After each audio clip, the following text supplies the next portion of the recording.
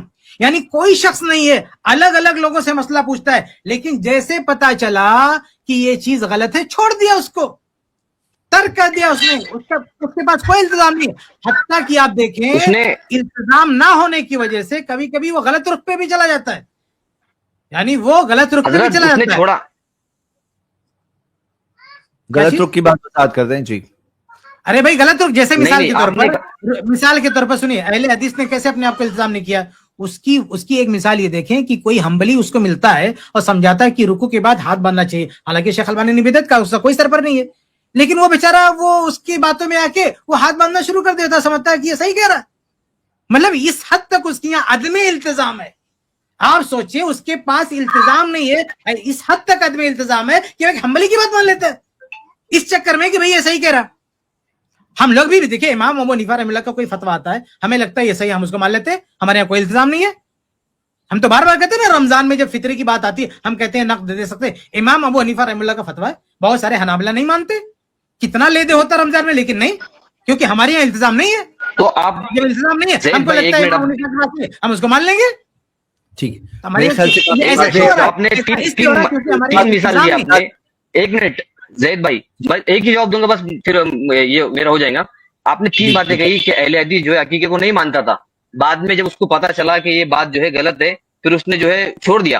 تو یہاں پر اس نے جب چھوڑا, پہلی بات چھوڑی, تو دوسرا عقیقہ نہیں, سوری آپ نے یہ کہا نا, سوری کان میں اذان, جی, کان میں اذان. کان میں اذان. لیکن جب اسے پتا چلا کسی محقق کے ذریعے سے, تب اس نے اس کو لاک کیا نہیں کیا, نہیں لاک کیا, ہاں, نہیں لاک کیا. کیسے لاک نہیں کیا ایک منٹ, کیونکہ حضرت؟ نہیں لاک کیا اس لیے کہ اگر کل کوئی حدیث آپ, اگر میں کہتا ہوں آج آپ دے دو کوئی صحیح حدیث کہ بچے کے کان میں اذان دینا ثابت ہے, اب بھی میں قبول کر لیتا ہوں. کہاں میں نے لاک کیا؟ ایک منٹ, ہم نے کہا ابھی آپ نے کہا, ارے بھائی ہم نے کہا ابھی آپ کہ نے اس وقت, سنو, ہم نے کہا کہ اس وقت کوئی دلیل موجود نہیں ہے, جو تھی وہ صحیح ثابت ہو چکی, ہم نے اس کو چھوڑ دیا.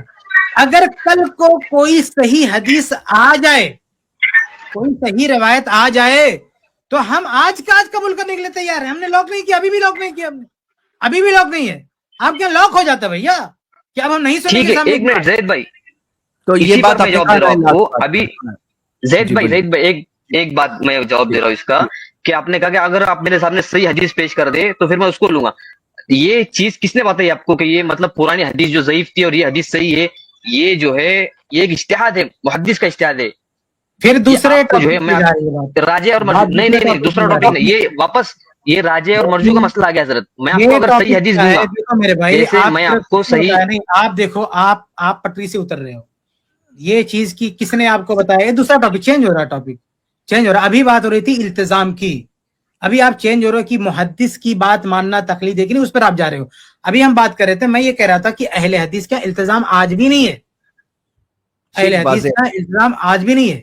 بھائی ایک ہی مسئلے میں کبھی ایسے بھی مثالیں آپ کو مل جائے گی کہ کچھ سالوں تک ایک موقف رہتا ہے کہ میرا ایک موقف ہے کسی بھی اہل حدیث عالم کا, بعد میں اس کا چینج ہو جاتا ہے, اس کے خلاف ہوتا ہے, بعد میں واپس بھی آ جاتا ہے, بعد میں اس پرانے موقف پہ واپس بھی آ سکتا ہے اگر پتا چلتا ہے کہ نہیں بھائی وہی صحیح تھا. ایسی بھی مثالیں آپ کو مل جائیں گی. تو اہل حدیث نے کوئی مسئلہ لاک نہیں کیا ہے, کوئی بھی مسئلہ اس نے لاک نہیں کیا. میں آپ کو بتاؤں تورک کی مثال بتاؤں, میں آپ کی بات سمجھ گیا حضرت, میں آپ کی بات سمجھ گیا. آپ جتنی اس کا پروف دے دو. تورک کا مسئلہ نا, اہل حدیث ہر نماز میں تورک کرتا ہے, ہر نماز میں. تو حنابلہ کا جب فتویٰ آیا, اس شیخ البانی کا بھی فتویٰ آیا, یہ نہیں تورک صرف دوسری 4 رکعت والی نماز میں دوسرے تشہد کے ساتھ ہے. تو بہت سارے اہل حدیثوں نے وہ دیکھ کے اور اس دلائل سے مروب ہو کے اس کو چھوڑ دیا. بعد میں پھر بحث ہوئی, نہیں وہ تورک تو ثابت ہے اس میں, تو واپس سے کرنا شروع کر دیا. یہ اس لیے ہو رہا ہے کیونکہ التزام نہیں ہے ہمارے یہاں التزام نہیں ہے میرے بھائی. یہ رکوع میں ملنے سے رکعت ہوتی کہ نہیں ہوتی ہے؟ اکثر اہل حدیثوں کا فتویٰ یہ ہے کہ رکعت نہیں ہوتی ہے, لیکن کوئی حنبلی کسی اہل حدیث کو بیوقوف بنا دیتا ہے اور اس کو کہتا نہیں رکعت ہو جاتی ہے, تو وہ بیچارہ وہ کچھ دلائل دیتا ہے ادھر ادھر کی, تو اہل حدیث جو ہے وہ دلائل سے مروب ہو کے اس کی بات مان لیتا ہے. لیکن بعد جب کسی پکے اہل حدیث سے ٹکرا ہوتا ہے اس کو سمجھاتا ہے تو واپس سے وہ رکوع والی رکعت کو شمار کرنا بند کر دیتا ہے. ایسی بہت ساری مثالیں ہیں. تو اہل حدیث کا کوئی التزام نہیں ہے میرے بھائی, اہل حدیث کا کوئی التزام نہیں ہے, اس لیے وہ مقلد نہیں ہے, چاہے وہ آپ شخصی بولیں چاہے مطلق بولیں, کہیں بھی اہل حدیث کے یہاں کسی کی باتوں کا کوئی التزام نہیں ہے. اور التزام کا میں نہیں لا رہا ہوں, یہ تقلیدی دنیا کے جو ہے انہوں نے تعریف کی ہے, اور وہ بھی کیسی کتاب میں, ایسی کتاب میں جس کا نام ہی ہے الحدود. آپ اصول کی بات کر رہے تھے نا بھائی, اصول والی ہی کتاب انہوں نے باقاعدہ ایک کتاب لکھی ہے. اس سے پہلے شاید میں نے آپ کو دکھایا تھا, باقاعدہ انہوں نے ایک کتاب لکھ کے رکھی ہے. اس کتاب کا نام کیا ہے؟ ایک منٹ جی شکیل لے آیا میں, یہ نہیں دوسرا ہے وہ, ایک منٹ میں لے کے آتا ہوں. تو یہاں پہ بات یہ ہو رہی تھی مجھے یہ لگتا ہے, جی آپ لا رہے ہیں جب تک شیخ کفایت لا رہے ہیں کتاب کو, تو مجھے یہ لگتا ہے وہ کتاب کیا ہے؟ الحدود فی الاصول کتاب کا نام ہے, امام ابو الولید کی کتاب ہے, ان کی کتاب کا نام ہے الحدود فی الاصول. الحدود فی الاصول, حدود کا مطلب کیا ہوتا ہے؟ حدود کا مطلب تعریف ہوتا ہے. یہ کتاب نہیں ہے زید بھائی جو آپ دکھا رہی ہے, نہیں, حدود کا مطلب ہوتا ہے تعریف, حد کی جمع حدود ہے. تو الحدود فی الاصول یعنی جو اصول ہیں ان کی تعریفات. اور یہ یعنی بہت ساری کتابیں ہوتی ہیں نا جس میں فتح وغیرہ ہوتے ہیں, یہ کتاب خاص تعریفات کو بتانے کے لیے لکھی گئی. اس کتاب کی 2 خوبی کبھی مت بھولیے گا, کیونکہ یہ کتاب خاص تعریف کیا ہوتی, کسی چیز کی تعریف کیا ہوتی وہ بتانے کے لیے کتاب لکھی گئی. بھائی آپ کو فقہی کتابوں میں بہت جگہ کسی چیز کی تعریف مل جائے گی. اصول فقہ کی کتاب ہے, اس میں اصل مقصد کیا ہوتا ہے؟ اصول فقہ بیان کرنا ہے, لیکن کہیں کسی چیز کی تعریف آپ کو مل جائے گی. لیکن یہ تو وہ کتاب ہے جس کا کام ہی ہے کہ تعریفات ہی بتانا ہے, صرف تعریفات ہی بتانا ہے. حتیٰ کہ اس کتاب کا پہلا پیج کھولو گے تو سب سے پہلے وہ تعریف کی تعریف کرتے ہیں. نہیں حد کس کو بولتے ہیں, نہیں تعریف کس کو بولتے ہیں, اسی کی تعریف کر دیتے ہیں, پھر جا کے آگے وہ تعریفات کرتے ہیں. اتنی امپورٹنٹ کتاب ہے یہ. اس کتاب میں جب تقلید کی تعریف آئی تو التزام کا لفظ آیا, سمجھ رہے ہیں, کیونکہ ان کو معلوم ہے کہ اصل تقلید کیا ہوتی ہے. اور بہت سارے لوگ جو قبول قول غیر بولتے ہیں نا, ان کی بھی اندر جا کے دیکھو گے تو وہ بھی التزام کی بات لے آتے. تشریح میں جیسے امام ابن ابی العز ہیں, ان کی آپ جا کے دیکھو گے تو التزام کا لفظ انہوں نے استعمال کیا کہ تقلید میں یہ التزام ہوتا ہے. ایسے کئی لوگوں نے استعمال کیا. انہوں نے کیا کیا, امام ابو الولید نے کیا کہ بہت اچھا کام کیا کہ جو پریکٹیکل ہو رہا تھا اس کو تعریف میں انکلوڈ کر دیا, تعریف میں داخل کر دیا. یہ بہت اچھا کام کیا انہوں نے, تاکہ بات جو کلیئر ہو جائے. تو یہ ہم اپنی طرف سے نہیں لا رہے ہیں التزام, یہ تقلیدی دنیا کی لکھی ہوئی کتاب ہے, وہ بھی تعریفات پہ لکھی ہوئی کتاب ہے. جی شیخ 1 منٹ میں لا رہا ہوں, جسٹ 1 سیکنڈ تاکہ دکھا دیتے ہیں یہاں پر.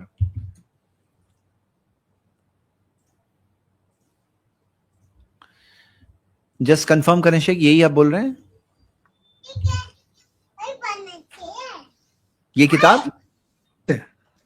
ہاں یہی ہے زید بھائی, یہی کتاب ہے التقلید التزام و حکم المقلد من غیر دلیل. یہی کتاب ہے زید بھائی. یہ الکتاب الحدود ہے, کتاب الحدود. حدود کے معنی تعریف ہوتا ہے. یہاں حد اسلامی حدود نہیں ہے جو زانی کو جو ہے سنسار کر دے, وہ اس معنی میں نہیں ہے. یہ حدود تعریف کے معنی میں. جی یہ حدود تعریف کے معنی میں, اس کے اندر یہ ڈیفینیشن آپ لوگ دیکھ رہے ہیں. التزام و حکم المقلد من غیر دلیل, یہ اس کی ڈیفینیشن تقلید کی. ہمارے یہاں التزام نہیں ہوتا بھائی, ہم کیوں اپنے آپ کو مقلد بولیں گے؟